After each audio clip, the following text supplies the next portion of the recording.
गणपती बाप्पा मोरया। चला करू प्रवासाला सुरुवात। मित्रांनो, निघालोय आता कल्याण बदलापूर रोडनी माळशेज घाटाकडे।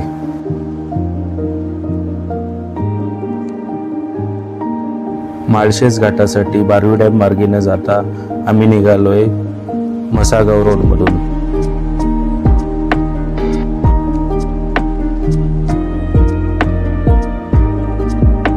या रोडने जायचं कारण म्हणजे हा रोड खूपच छान आहे आणि निसर्गरम्य वातावरण आहे इथे। गाइस, व्हिडिओ संपूर्ण बघा, यामध्ये तुम्हाला सुंदर सुंदर दृश्य बघायला भेटतील। आणि आजच्या प्रवासात आमच्या जोडीला जे त्र्यंबकेश्वर राईड मध्ये आमच्या बरोबर होते महेश आणि मेघना हे आहेत, समोरच बघू शकता। आता वाजले सकाळचे 6:45 आणि समोरच बघू शकता धुक्याने दाटलेले छान हिरवेगार डोंगर आणि समोरच बघू शकता आता सूर्योदय झालेला आहे आणि हा दृश्य अस्मरणीय आहे।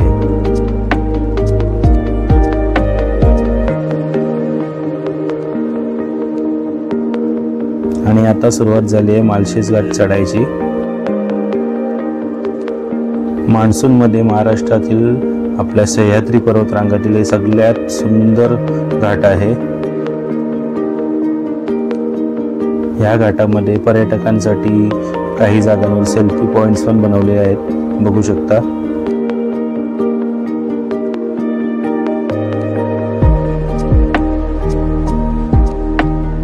समोरच तुम्ही बघू शकता धुक्याने दाटलेले माळशेज घाट आणि ही सुंदरता पाहायला मान्सून मध्ये वीकेंड्स मध्ये भरपूर इथे गर्दी असते पावसाळ्याच्या सीझन मध्ये।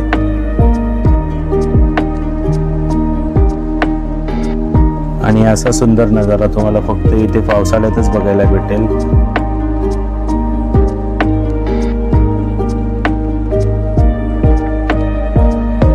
आजच्या प्रवासात कमी आहे ती फक्त पावसाची, बाकी सर्व वातावरण ठीक आहे इथे। मित्रांनो, माळशेज घाटामध्ये भरपूर धबधबे आहेत आणि सेल्फी पॉइंट्स पण आहेत आणि ट्रेकिंग करायची असेल तर ही तुम्ही इथे येऊ शकता। पण तुम्ही हे सर्व करायचं असेल तर नक्की पावसाळ्याच्या सीझन मध्ये या, तेव्हाच तुम्हाला या जागेचे महत्त्व समजेल।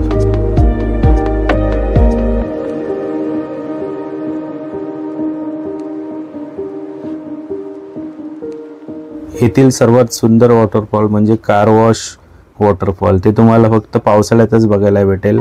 आज पाऊस नाही म्हणून मी दाखवू शकलो नाही। मित्रांनो, समोरच जो टनल आहे तो बघू शकता तुम्ही आणि ते बघितल्यावर तुम्हाला लेह लडाखची नक्कीच आठवण येईल।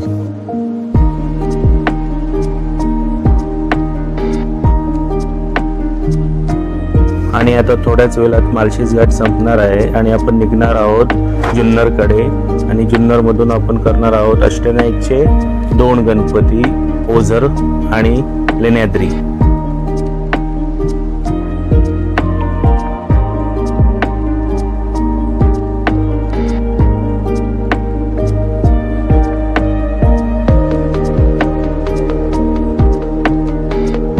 मित्रांनो, अहमदनगर आणि जुन्नर फाटा आलेला आहे।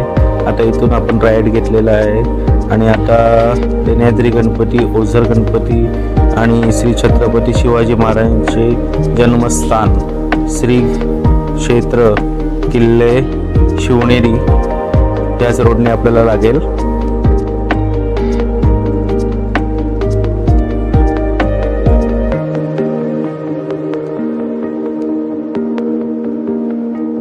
आणि आता आपण आहोत गणेश खिंड आणि या घाटात आपल्याला एक गणपती बाप्पाचं सुंदर मंदिर दिसणार आहे।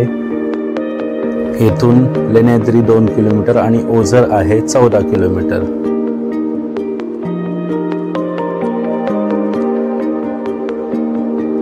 येथून लेफ्ट घेतल्यावर तुम्हाला लागेल लेण्याद्री गिरिजात्मज आणि सरळच आपण आलो की ओझर गणपतीचा प्रवेशद्वार दिसेल।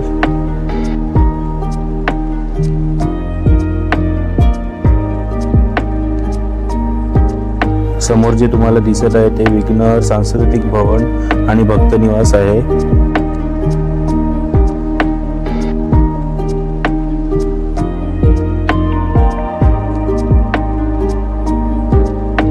आणि आलेल्या भाविकांसाठी पार्किंगची एकदम अतिउत्तम सोय केलेली आहे, बघू शकता तुम्ही.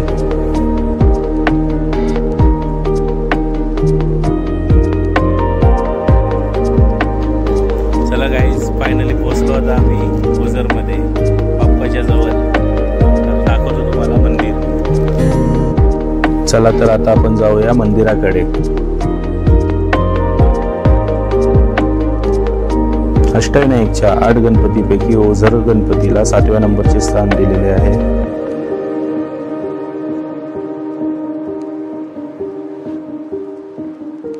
प्रवेशद्वाराआधी तुम्हाला भेटेल हनुमान मंदिर आणि गौली बाबा मंदिर. आणि पोचलो विघ्नहर्ता मंदिराच्या मेन एंट्रीला. आणि बाप्पासाठी नारळ, हार, पेढे घेऊन निघालो आता आम्ही बाप्पाच्या दर्शनाला. आणि हार आणि प्रसादाची भरपूर दुकाने मंदिराच्या एंट्रीलाच आहेत.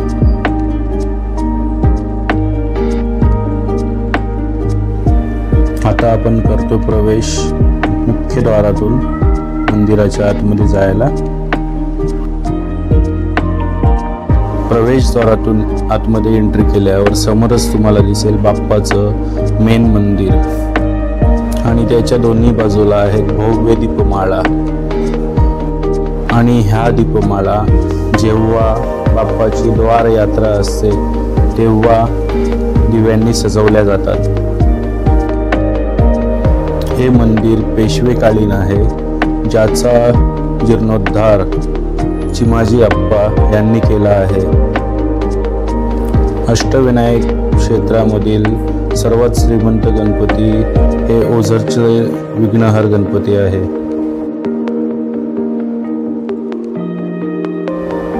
आणि समोरच बघा बाप्पाचे मनमोहक रूप. गणपती बाप्पा मंगळ मूर्ती.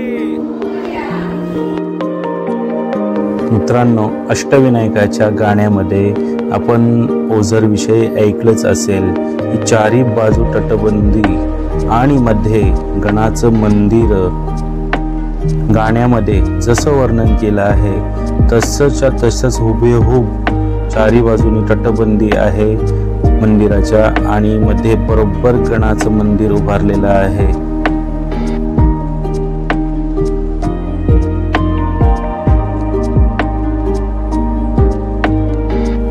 ओझरच्या या बाप्पाला विघ्नहर आणि विघ्नेश्वर या दोन्ही नावाने ओळखले जाते, कारण आलेली संकट आणि विघ्न याच्यापासून बाप्पा भक्तांचे रक्षण करतो, म्हणून तो विघ्नेश्वर आणि विघ्नहरही आहे अशी ओळखले जाते. बोला गणपती बाप्पा मोरया. गणपती बाप्पा मोरया, मंगळ मूर्ती. चला, आता विघ्नेश्वराचं दर्शन झालेलं आहे. आता जाऊया आपण लेण्याद्री गिरिजात्मज गणपती.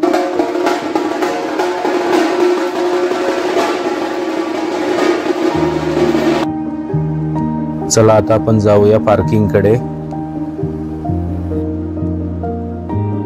समोरच बघू शकता तुम्ही कुकडी नदीचं भव्य पात्र आणि ह्याच नदीच्या काठावर आहे ओझरचं श्री विघ्नहर मंदिर. हे आहे विघ्नहर मंदिर ट्रस्टचे विघ्नहर उद्यान. आम्ही जेव्हा गेलो तेव्हा उद्यान बंद होते. आणि आता एन्जॉय करा बाप्पाच्या मंदिराचे सिनेमॅटिक्स.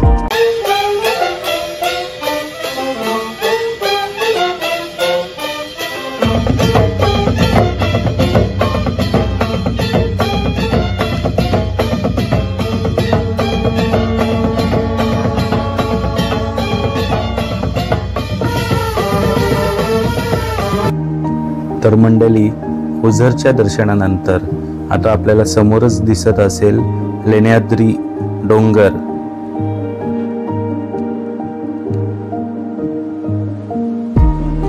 चला तर आता आम्ही बाईक करतो पार्क इथे आणि इथे बाईक पार्किंगचे 20 रुपये आकारले जातात.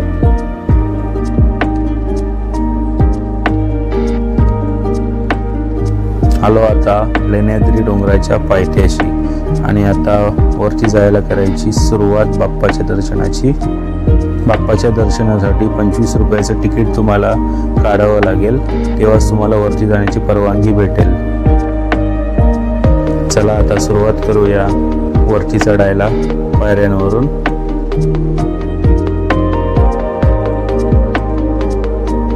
आणि वयस्कर माणसांसाठी पालखीची सुविधा पण इथे उपलब्ध आहे. आणि मंदिराला टोटल वरती जाण्यासाठी 350 पायऱ्या आहेत. ऊन भरपूर आहे, त्यामुळे आम्ही मध्ये थोडा ब्रेक घेतला आहे. हा बघा मित्रांनो, मध्य भागातून सुंदर नजारा.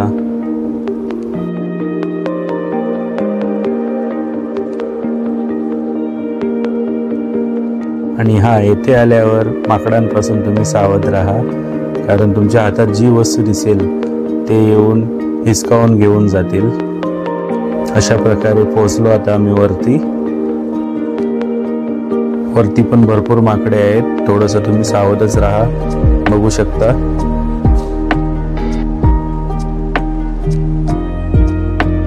चला तर आता प्रवेश करूया मंदिराच्या मुख्य दरवाज्यातून. थोड्याशा पायऱ्या चढल्यावर आपल्याला मंदिराचा मेन दरवाजा भेटेल.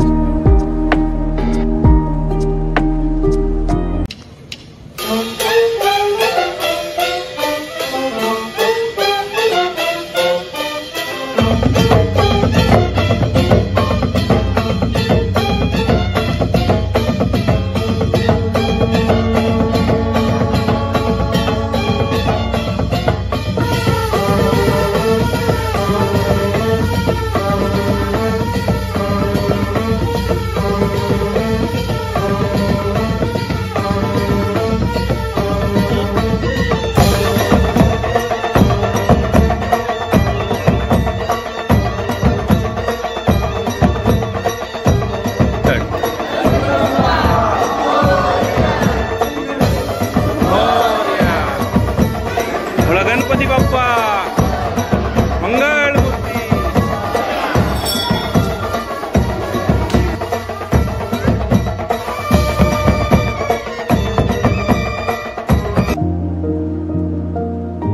मंदिराचा सभागृह बघा, एकाच दगडात सर्व कोरलेलं आहे आणि सपोर्टसाठी एकही दगडी काम नाहीये.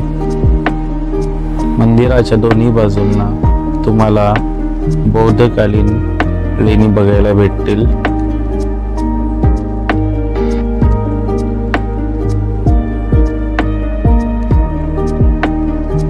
आणि वर गेल्यावर तुम्हाला छोट्या छोट्या रूम्स बघायला भेटतील.